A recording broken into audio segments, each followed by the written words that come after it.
Assalamualaikum warahmatullahi wabarakatuh. Perkenalkan, nama saya Hilda Maulida, perwakilan dari kelompok 3. Di sini saya akan mempresentasikan artikel kami yang berjudul Modernisasi Pendidikan Islam. Langsung saja, pengertian pendidikan Islam menurut Fazlur Rahman adalah menurut beliau definisi pendidikan Islam itu yang beredar selama ini itu kurang memadai jika diimplementasikan pada masa kini yang dihadapkan oleh beberapa masalah yang lebih kompleks. Oleh karena itulah Fazlur Rahman di sini itu mengusulkan bahwa definisi pendidikan Islam itu harus bersifat teknik operasional agar dapat menjawab tantangan masa kini terutama masa depan.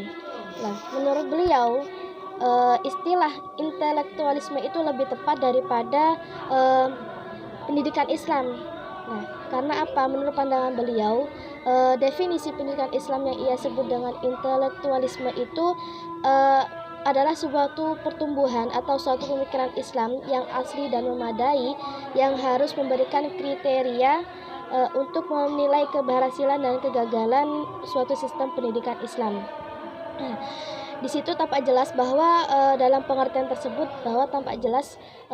bahwa di sini Fazlur Rahman itu mendefinisikan pendidikan Islam yang ia sebut dengan intelektualisme Islami itu lebih elaboratif dibandingkan dengan definisi-definisi yang beredar selama ini. Nah, bagi beliau, pendidikan Islam itu bukanlah yang dimaksud dengan perlengkapan ataupun peralatan fisik atau kuasa fisik pengajaran seperti buku-buku yang diajarkan ataupun struktur eksternal pendidikan. Tapi menurut beliau justru terletak pada pertumbuhan suatu pemikiran Islami yang dapat menyumbangkan kriteria-kriteria yang konkret bagi keberhasilan pendidikan Islam. Oleh karena itulah Fazlur Rahman di sini itu menawarkan sejumlah gagasan modernisasi pendidikan Islam yang mana beliau menekankan pada salah satu hal pokok, yaitu bagaimana membuat pendidikan Islam mampu untuk melakukan produktivitas intelektual Islam yang kreatif dalam semua bidang usaha intelektual dengan melakukan bersama-sama dengan keterikatan yang serius kepada Islam. Nah, faktor utama dari upaya itu adalah masalah perluasan intelektual Muslim dengan cara menaikkan standar-standar intelektualnya. Nah, pandangan beliau itu bertopang pada argumentasi dan logika bahwa karena perluasan adalah fungsi penaikan pada ketinggian, dan sebaliknya semakin seorang turun tingkat wawasan seorang tingkat intelektualnya, maka semakin sempit pula ruang yang terliput oleh wawasan seorang yang sempit tersebut. Nah, bahwa di Al-Quran juga pernah disebutkan, Al-Quran itu sendiri pun juga telah menyebutkan bahwa Al-Quran memberikan perhargaan yang tinggi terhadap ilmu pengetahuan. Rasulullah pun seperti itu. Rasulullah sendiri pun diperintahkan oleh Allah untuk berdoa kepada Allah untuk selalu bertambah ilmu pengetahuannya. Lanjut, yaitu watak pendidikan Islam dari masa ke masa. Di sini dalam beberapa karya Fazlur Rahman, beliau itu mencoba mencetak beberapa watak pendidikan Islam dalam 3 periode. Yang pertama yaitu periode pendidikan Islam zaman awal hingga abad pertengahan. Menurut beliau, pada masa awal Islam ada 4 jenis pendidikan. Yang pertama itu pendidikan dasar, yang mana di situ pada pendidikan seperti itu menekankan pada pengajaran agama, di satu juga membaca, menulis dan berhitung. Pendidikan dasar ini merupakan dasar yang memenuhi unit kebutuhannya sendiri dan tidak mempunyai hubungan yang organis dengan pendidikan tinggi. Nah, tujuan sendiri dari pendidikan dasar itu adalah pada zaman pertengahan ini adalah untuk mengembangkan sebesar mungkin kemampuan-kemampuan intelektual dari sekelompok kecil orang yang karir pendidikannya berbeda dari mereka yang dimasukkan untuk memperoleh pendidikan dasar saja. Yang kedua yaitu pendidikan sekolah istana yang diperuntukkan untuk pangeran-pangeran dengan tujuan mencetak mereka menjadi pemimpin-pemimpin kader masa depan. Yang pendidikan jenis seperti itu adalah memang mencakup pendidikan agama, tapi penekanannya itu lebih pada ilmu pidato, kesusastraan, dan terlebih pada nilai-nilai kekesatriaan. Yang ketiga itu pendidikan orang dewasa. Disebut dengan pendidikan dewasa karena diberikan kepada orang yang banyak dengan tujuan utamanya untuk mengajar kepada mereka mengenai masalah agama dan bukannya membaca dan menulis. Dari jenis pendidikan ini itu tumbuh jenis pendidikan yang keempat, yaitu sekolah-sekolah tinggi yang tumbuh melalui halaqah-halaqah atau kelompok-kelompok yang para murid yang berkumpul mengelilingi seorang guru tertentu. Nah, dari sinilah Fazlur Rahman itu dapat menyimpulkan bahwa awal mula tersebarnya pengetahuan Islam pada masa awal Islam berpusat pada individu-individu dan bukannya sekolah-sekolah. Karena itu ciri utama pengetahuan Islam pada masa itu adalah pentingnya individu guru. Nah, sehingga Fazlur Rahman tidak pernah menyangkal jika ada sejumlah komentator pendidikan Islam yang menyatakan bahwa pada akhir abad pengetahuan mayoritas ilmuwan yang termasyhur bukanlah produk-produk madrasah, tetapi merupakan bekas murid-murid informal dari guru-guru individual. Yang kedua itu pendidikan Islam zaman klasik modern. Yang dimaksud di sini itu adalah zaman klasik. Yang dimaksud dari zaman klasik modern adalah paruh kedua abad ke-19 sekitar pertengahan abad ke-20 Masehi. Nah, pada periode inilah menurut Fazlur Rahman itu muncul 5 nama besar modernis Muslim kenamaan yang berusaha merumuskan dan merinci sikap Islam terhadap sains dan penyelidikan yang bebas terhadap alam lain. Nah, 5 orang tersebut itu adalah Sayyid Amir Ali, Sayyid Ahmad Khan dari India, Namik Kemal dari Turki, Jamaluddin Al-Afghani, dan Syekh Muhammad Abduh dari Mesir. Nah, implementasi dari pemikiran dan pandangan kelima tokoh itu adalah diwujudkan dalam beberapa bentuk wajah dan watak pendidikan Islam yang berbeda dengan masa-masa sebelumnya.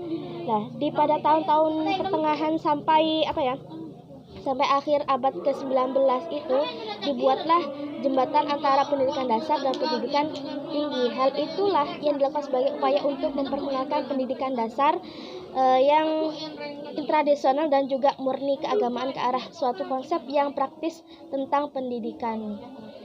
Selanjutnya nomor 3 itu pendidikan Islam zaman modern kontemporer.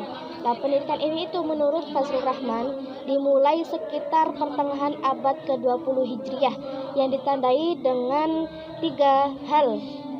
Apa saja 3 hal tersebut? Yang pertama itu terutama sekali karena negara-negara Islam mulai lepas dan merdeka dari hegemoni politik Barat.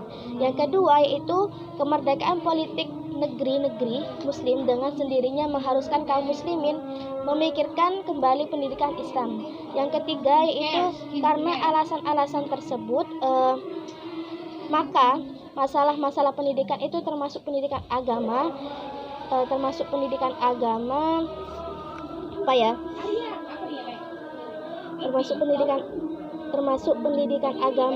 itu mengambil bentuk yang realistis dan memperoleh kesegaran yang tidak diperoleh di masa penjajahan, di mana hak istimewa dan tanggung jawab untuk mengelola masalah-masalah negeri Muslim secara pokok di tangan penguasa-penguasa asing. Yang keempat yaitu visi dan misi pendidikan Islam. Setelah melakukan serangkaian perenungan dan pemikiran mendalam, akhirnya Fazlur Rahman itu sampai pada kesimpulan bahwa perubahan Islam yang bagaimanapun yang mau dilakukan sekarang itu haruslah dimulai dari pendidikan. Nah, sebab pendidikan adalah satu-satunya pendekatan untuk suatu penyelesaian jangka panjang atas problem-problem yang dialami masyarakat Islam saat inilah, mulai dari ekonomi, mental, dan kehidupan pribadi maupun sosial yang terpecah belah, yang juga berakibat pada kekacauan dalam segala usaha dan frustasi serta krisis yang melumpuhkan kehidupan. Nah, dalam pandangan inilah Fazlur Rahman itu melakukan pembaruan pendidikan Islam yang dengan artian bahwa pendidikannya kepada pendidikan Islam itu kepada visi dan misi Quran. Nah, di mana visi dan misi utama Al-Quran adalah untuk memperbaiki kerusakan di atas muka bumi ini dan memperbaiki keadaannya. Jadi visi misi pendidikan Islam itu berjiwa Quran. Jadi yang mana dalam Quran itu visi misi Al-Quran itu adalah memperbaiki kerusakan di atas muka bumi ini dan juga memperbaiki keadaannya. Karena itulah menurut Fazlur Rahman, mengapa Al-Quran itu mementingkan 3 macam pengetahuan bagi manusia.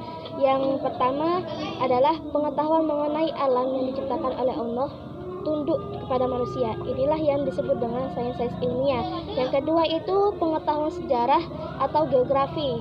Al-Quran senantiasa mendesak manusia untuk berjalan di muka bumi, sehingga dapat menyaksikan apa yang telah terjadi kebudayaan di masa lampau dan mengapa kebudayaan tersebut tidak bangkit ataupun runtuh. Yang ketiga yaitu pengetahuan yang ketiga inilah yang dalam pandangan Fazlur Rahman itu disebut dengan pengetahuan ilmiah karena berdasarkan pengamatan dengan mata dan telinga beliau itu, tetapi pengetahuan ini akhirnya harus sampai ke hati dan menghidupkan persepsi bagi batin manusia. Nah, dengan mengubah kecakapan ilmiah dan teknologis yang sesuai dengan persepsi batin yang akan seperti atau yang diharapkan lahir di dalam dirinya sendiri. Yang kelima yaitu upaya modernisasi pendidikan Islam. Bahwa di sini disebutkan bahwa konsep modernisasi dan pembangunan disinyalir sebagai konsep intelektual kontemporer yang berakar pada pencerahan Barat dan merupakan proses ideologi serta sosial ekonomis. Nah, di mana budaya secara global dan Islam termasuk di dalamnya. Walaupun umat Islam cukup beragam dan respon konsep modernisasi ini, namun secara umum gerakan ini itu diterima secara luas oleh kaum muslimin pada abad ke-19 dan 20. Bahkan beberapa teoretikus Islam seperti Maududi dari Pakistan, Ali Syariati Iran, dan Sayyid Qutbi dengan lantang mereka itu memproklamirkan bahwa modernisasi sebenarnya adalah konsep universal yang dapat dipengaruhi oleh waktu, bukan oleh Barat. Oleh karena itulah Islam mau tidak mau harus menerima dan bahkan mengapresiasi modernisasi tersebut guna meraih posisi yang terhormat di mata dunia. Oleh karena itulah pemikiran kelembagaan Islam termasuk di dalamnya pendidikan Islam haruslah dimodernisasi atau dengan kata lain harus diperbarui sesuai dengan kerangka modernitas dan juga mempertahankan pemikiran dan kelembagaan Islam. Tradisional hanya akan memperpanjang nestapa ketidakberdayaan masyarakat Muslim dan berhadapan dengan kemajuan modernisasi. Mungkin cukup itu dari saya, kurang lebihnya saya mohon maaf. Wassalamualaikum warahmatullahi wabarakatuh.